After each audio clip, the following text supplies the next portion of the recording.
Fala pessoal, mais um vídeo da série O Básico que todo investidor deveria saber.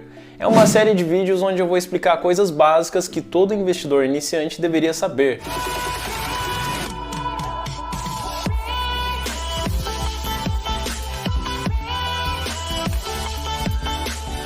Tudo o que você deveria saber acerca de inflação, todo o básico na verdade. A maior parte dos brasileiros não entende o que é inflação.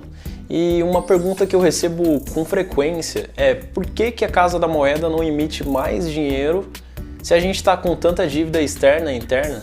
E se as pessoas precisam de mais dinheiro? No começo eu achei que era uma pergunta fácil de se responder, mas depois eu entendi que não. Que quando a pessoa não tem educação financeira, você precisa arranjar exemplos cabíveis para aquela pessoa entender aquele conteúdo. Então eu comecei a imaginar como que eu deveria explicar esse assunto para aquela pessoa, de forma que ela entendesse claramente e não ficasse mais dúvidas sobre aquele assunto. Imagina um artista, um pintor de quadros. Ele pinta, por exemplo, a Mona Lisa. O Leonardo da Vinci pintou a Mona Lisa.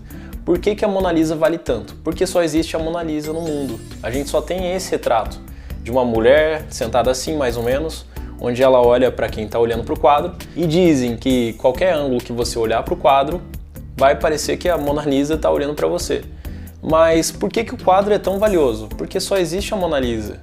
E se existissem mais Mona Lisas, o valor desse quadro ele cairia ou aumentaria, na sua opinião? É um tanto fácil encontrar a resposta para isso. O valor da obra cairia. Quanto mais quadros iguais a este estivesse no mercado, mais barata a obra se tornaria. Quando uma coisa existe em grande quantidade no mercado, aquilo lá tende a perder valor.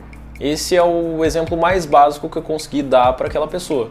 Mas existem mais fatores acerca da inflação, não é só isso. A inflação basicamente é o seguinte: se eu tinha R$1.000 no ano passado e esses R$1.000 inflacionaram 2, 3%, esses R$1.000 já não valem mais o mesmo valor. Eles valem 2, 3% a menos. Então, um objeto ou comidas, alimentos em supermercado que custavam R$1.000 no ano passado, se eu tivesse mantido esse dinheiro debaixo do colchão, hoje em dia eu não conseguiria comprar a mesma quantidade de coisas que eu compraria o ano passado.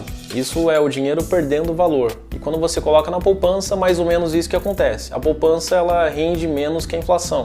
Ou seja, o seu dinheiro hoje na poupança vai valer menos o ano que vem. Esse é o segundo conceito por trás de inflação.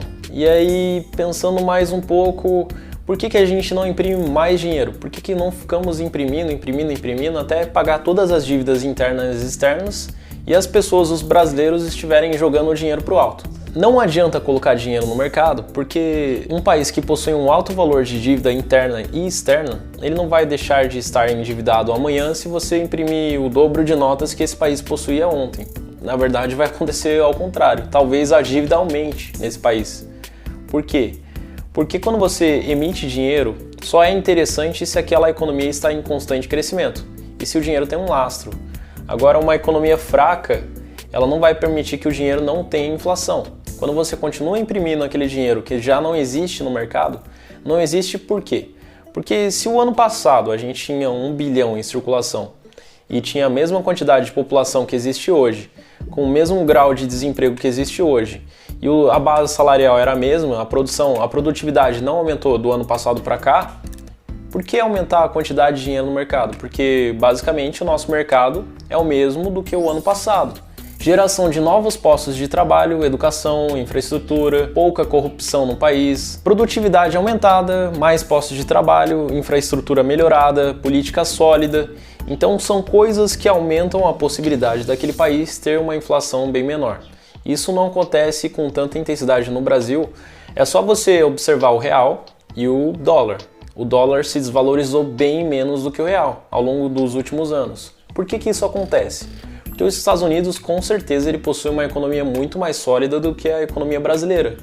E o desemprego nos Estados Unidos, ele possui uma taxa constante. Você não vai ver o desemprego nos Estados Unidos atingindo picos muito altos e depois muito baixos, o que acontece no Brasil. Bom, o conhecimento básico que eu gostaria de passar para vocês sobre inflação é isso. Se você gostou desse vídeo, gostou do canal, já aproveita, se inscreve no canal, curte o vídeo, compartilha aí com o máximo de pessoas que você puder e ajuda o canal a crescer, porque ajudando o canal a crescer, a gente ajuda você também a crescer e a gente se ajuda.